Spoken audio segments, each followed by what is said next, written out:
नमस्कार दोस्तों, इस वीडियो में आपको कक्षा 10वीं के हिंदी विशिष्ट विषय के पिछले सालों में आए हुए निबंधों के बारे में बताऊंगा, जिसे देखकर आप जान लेंगे कि कौन कौन से निबंध आपके लिए इंपॉर्टेंट है और कैसे तैयारी करेंगे।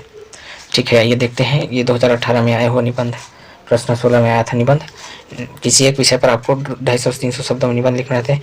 ये प्रश्न 16 में आएगा, अथवा कभी 17 में आता है तो कभी 18 में देता है। ठीक है, इस पर 8 अंक होते हैं, याद रखिएगा। ठीक है, तो यहाँ पहला आया था बेरोजगारी के कारण और निदान, दूसरा आया था वर्षा ऋतु के लाभ, तीसरा आया था राष्ट्रीय पर्वों की उपयोगिता, चौथा आया था अनुशासन और विद्यार्थी, पांचवा आया था छत्तीसगढ़ के तीर्थ स्थान। ठीक है, इसी प्रकार साल 2019 में आपका प्रश्न 17 में आया था निबंध लिखने के 250 से 300 शब्दों में। ठीक है, इसका विभाजन इस प्रकार था 2 + 4 + 2 + बराबर 8। तो यहाँ पर पहला था जीवन में खेलों का महत्व, दूसरा महंगाई की समस्या, तीसरा विकास के पथ पर छत्तीसगढ़, चौथा समय का सदुपयोग, पांचवा स्वच्छता अभियान में छात्रों की भूमिका। ये हो गए 2019 के। यहाँ 2 + 2 से आपका यहाँ पर तात्पर्य है 2 अंक आपका प्रस्तावना में आपको लिखना है और 2 अंक आपका उपसंहार जो कंक्लूजन रहता है उसको आपको पक्का लिखना है ना। बाकी जो 4 अंक है बीच के पॉइंट्स के हैं।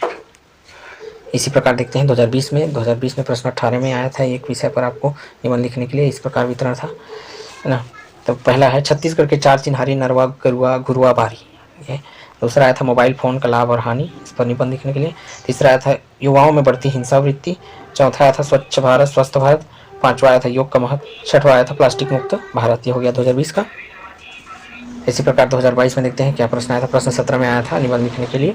पहला निबंध था विकास के पथ पर छत्तीसगढ़, ये डबल हो गया, पिछले साल में भी था 2018 में।